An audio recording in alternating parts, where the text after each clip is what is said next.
Hi, I'm Layla. I'm 21 now, but when I was 14, my parents tried to sell me off to a man old enough to be my grandfather. They called it a marriage. I called it what it was: slavery wrapped in gold and perfume. In my family, girls didn't have birthdays, they had deadlines. The moment you bled, your childhood expired. Your worth was weighed in dowries and family honor, and your obedience was the only language anyone cared to hear. When I was little, I thought it was normal. Every Friday morning, we woke at 1 a.m.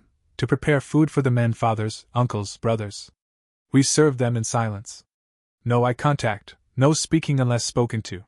One wrong look, and the belt came down across your back before breakfast. I learned to walk softly and swallow my words whole.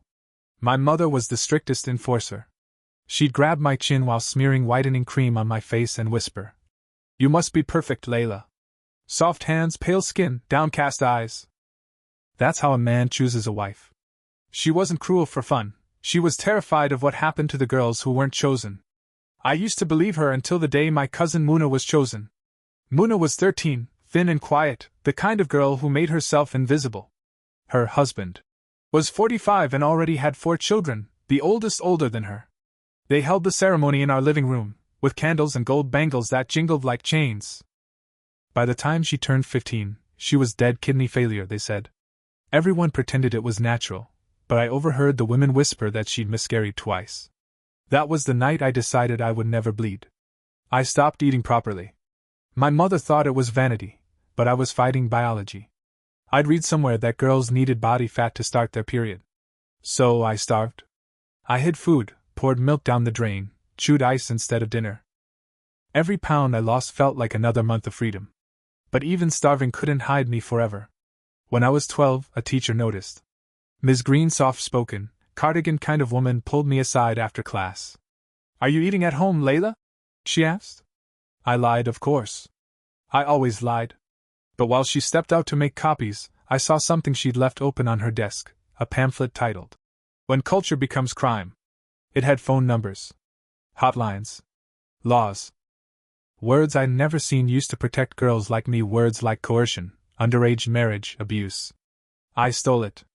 That night, I hid in the bathroom and read it under the weak yellow light. It said that forced marriage of minors was illegal in every state. No cultural exception. No parental consent loopholes. No excuses. I remember trembling not from fear, but from the shock that my whole world was built on a lie. From then on, I played the part. I bowed my head, obeyed every command, smiled when told to. But inside I was taking notes. I memorized every law, every number, every phrase that could trigger a mandatory report. And then I started teaching. In my uncle's shed, I gathered 6 girls, all cousins younger than me. We called it wife lessons, so no one would question it. But instead of learning to knead dough or iron shirts, I taught them how to survive. We practiced whispering.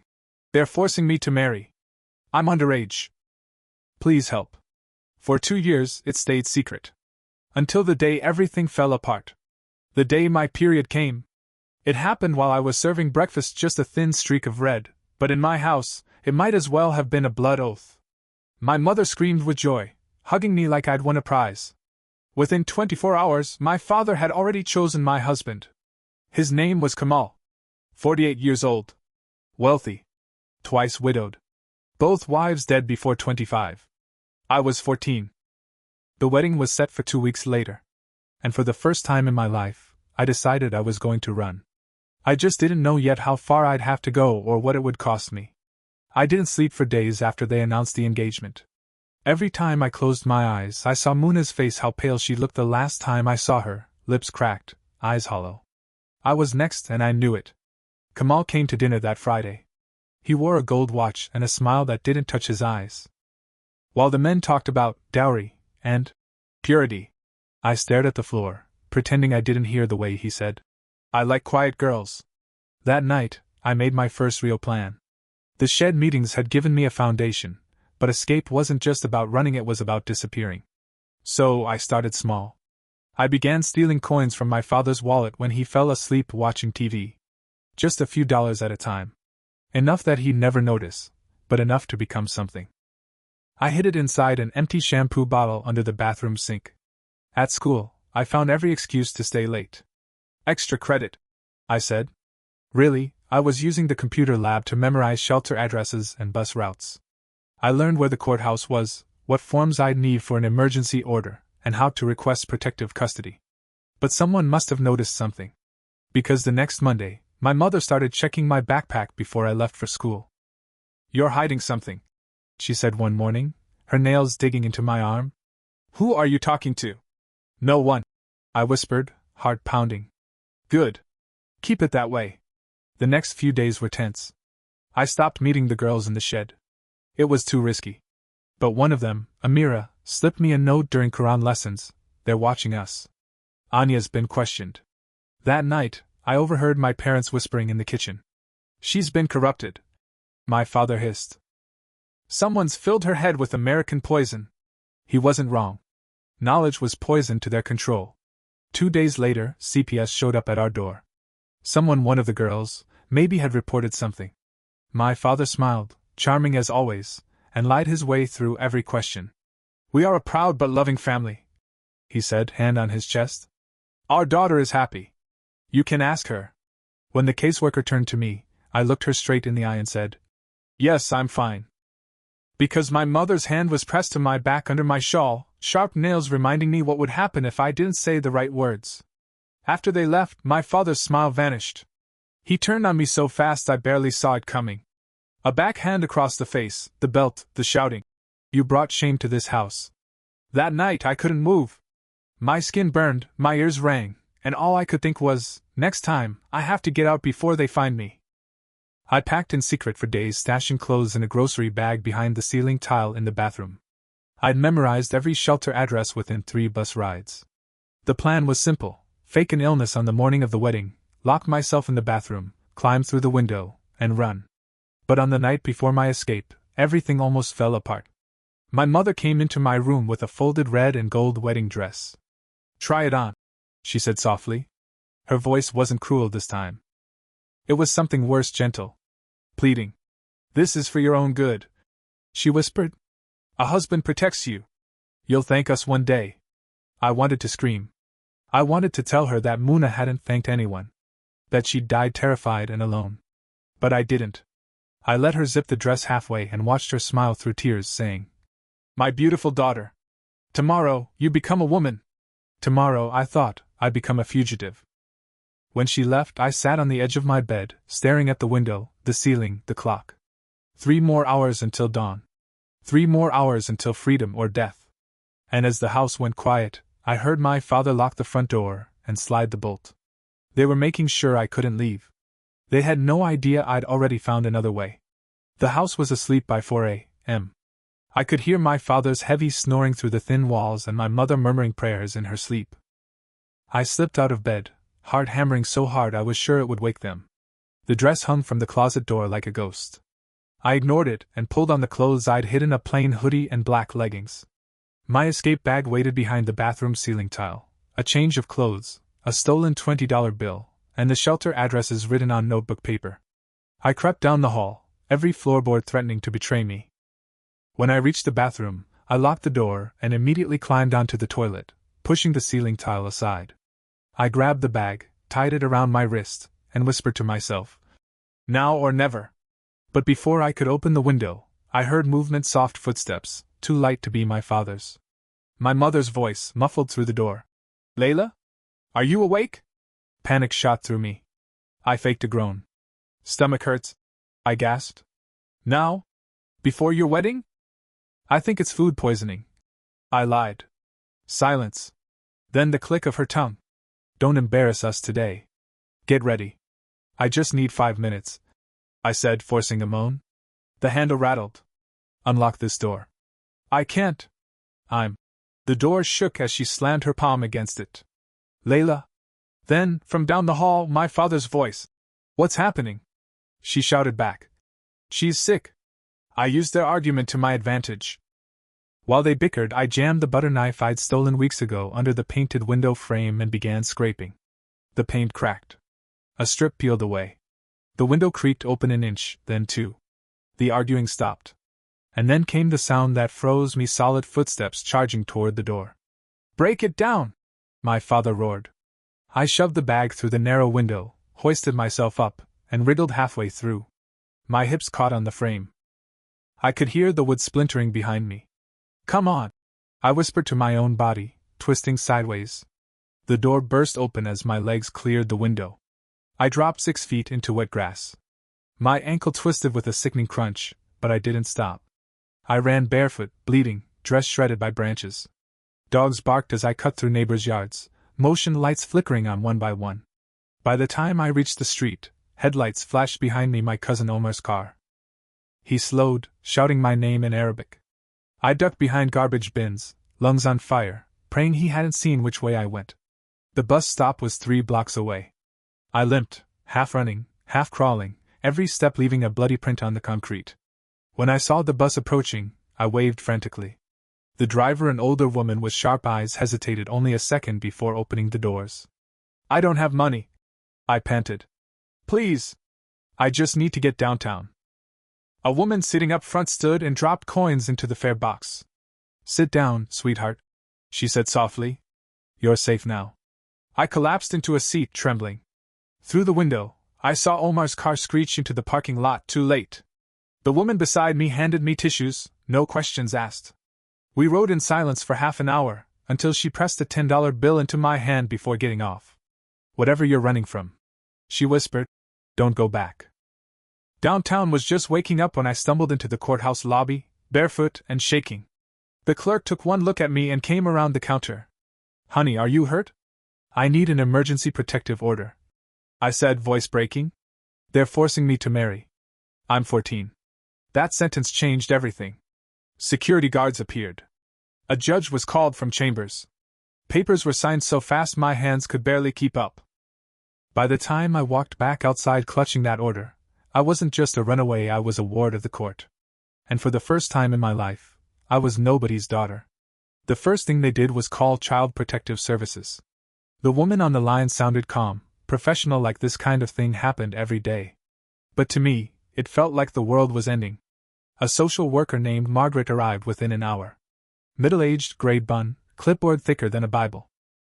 She asked gentle questions while I sat shivering in a courthouse blanket. "Do you have anywhere safe to go, Layla?" "No." "Then we'll find you somewhere tonight." She wasn't lying, but somewhere turned out to be a fluorescent-lit hospital ER where they could document the cuts on my feet and the bruises down my back.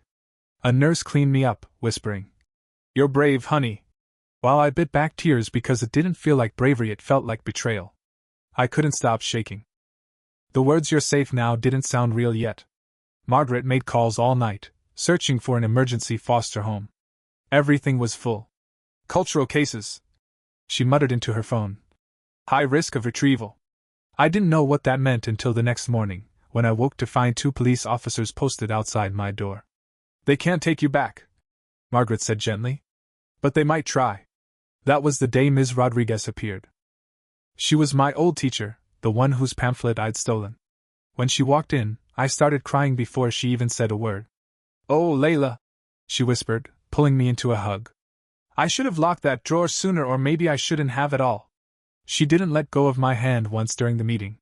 Even when Margaret said, "We'll need to place her today," Ms. Rodriguez replied instantly, "I know someone."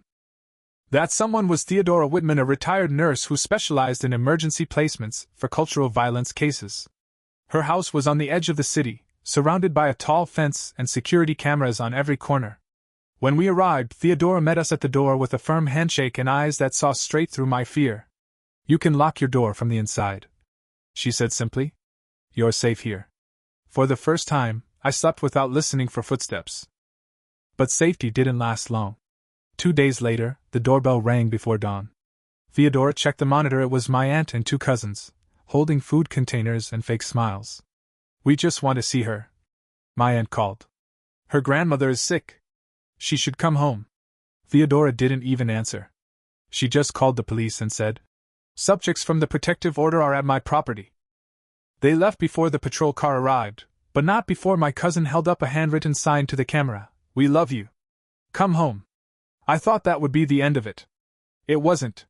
The next morning, flowers arrived. Dozens of white roses with a note: "Our hearts are broken. Love, Mama." Theodora took photos before tossing them in the trash. "Documentation," she explained. Everything's evidence now. The following week, the harassment escalated. Anonymous calls at night. Cars idling outside the fence. A lawyer's letter claiming I'd been brainwashed and demanding my return. To preserve cultural harmony. I barely left the house, but when I did, I wore sunglasses and a hoodie like I was in witness protection. Maybe I was. Ms. Rodriguez visited every evening after school with homework packets. If we keep you in the system, she said, they can't declare you missing. So we studied. Math, English, history.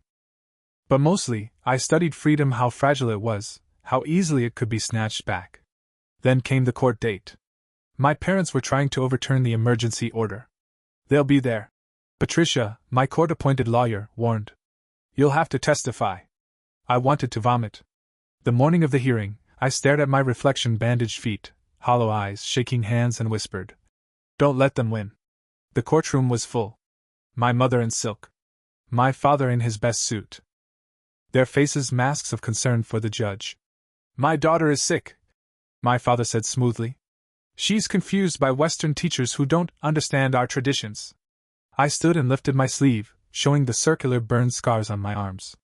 "Does this look like confusion?" The judge didn't look away. Neither did I.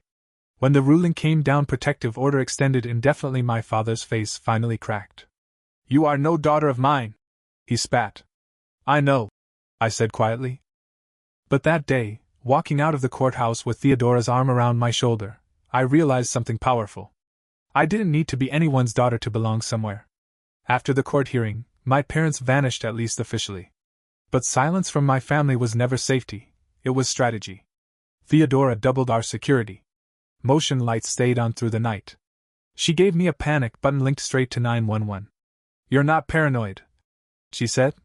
"You're prepared." A week later, my photo appeared online. My father had posted it on Facebook with a caption written like an obituary: "Our beloved daughter Layla is missing. She is mentally unwell and under the influence of dangerous people. Please help us bring her home." Within hours, the post had thousands of shares, family, friends, neighbors, people from the mosque, all mourning a version of me that never existed. The comments hurt more than any belt ever had. "Poor girl. Her mind's gone. Western schools ruined her." Patricia, my lawyer, called it witness intimidation. "They're painting you as unstable so no one believes your story." And it worked. When Theodora went grocery shopping that week, the cashier refused to serve her. "We don't want trouble," he said. "Her family's respected around here." Then came the videos. My cousin Nadia appeared on social media, sitting beside her mother, saying, "Layla told us lies about our culture. She made us afraid of our families." Every word was scripted. Every tear was fake. But seeing their faces, blank and terrified, cracked something inside me. Those were the same girls who used to whisper plans in my uncle's shed. Now they were proof that fear could rewrite anyone's truth. That night, I told Theodora, "I can't let them control the story." She just nodded. "Then we tell our own." Ms. Rodriguez knew a journalist, a woman named Jamie, who wrote for a human rights magazine. We met in secret at Patricia's office. Jamie listened quietly as I told everything, every burn, every lash, every lie. She didn't interrupt once, just took notes, her eyes wet. "We'll keep your name hidden," she promised. "But people need to know this is happening here." For the first time, someone outside our world believed me. But believing me came with consequences. 2 days later, Theodora found a woman at our gate claiming to be from a cultural mediation center. She said she specialized in family reconciliation. "Tell your employer," Theodora replied through the intercom. "That reconciliation requires remorse, not manipulation." Then she hung up and called the police. The woman left pamphlets about the tragedy of cultural disconnection. I burned them. Still, my family didn't stop. First, anonymous emails: "Your grandmother is dying. She wants to see you one last time." Then, a bouquet with a note: "Forgive and come home before it's too late." Too late for what? The answer came through another face from the past: Anna, my closest cousin, the one I'd tried hardest to protect. Patricia called one morning, her voice tight. "Anna reached out. She wants to meet. Says she has information." I didn't trust it, but I went. She looked nothing like the girl I remembered. Pale, trembling, eyes haunted. "They made me come back," she whispered. "They said they'd hurt my sister if I didn't." She grabbed my hands. Layla, listen. They've stopped trying to get you back. Now they want to make an example out of you to show the community what happens when a girl disobeys. Her voice broke. They mentioned your school. Something about sending a message that everyone will understand. My stomach dropped. When? Soon. I don't know how soon. Just don't go alone anywhere. Then she pressed a folded paper into my palm. This address. Other girls. Help them. Security escorted her out before I could ask more. That night, I sat with Theodora, staring at the address, memorizing every number. I'm not just going to hide, I said. If they want to make me an example, fine. But I'm going to make one too of what happens when girls fight back. Theodora smiled grimly. Good. Let them see who they raised. 3 days later, Theodora's alarm screamed at dawn. Not the outside motion sensors, the one inside, from my bedroom window. Bathroom now, she ordered. I ran, locking myself in just as glass shattered behind me. Male voices shouted in Arabic, cousins, maybe, or hired men. They kicked at the door, yelling, "Just talk to us. Come home." I grabbed scissors from the drawer, stood shaking until sirens filled the street. Then silence. They'd fled before police arrived, but the message was clear, they'd found me. Margaret arrived an hour later. This placement's blown. We're moving you tonight. As I packed, I looked at the paper. Anna had given me the address of the next girls. No, I said. Not before I make a call. I called Ms. Rodriguez. It's time to make more pamphlets. Because if they could find me, they could find the others, and the others needed to know how to fight. That was the night the movement truly began. The new safe house was a small apartment above a retired cop's garage. Safer, quieter. From there, I worked with Ms.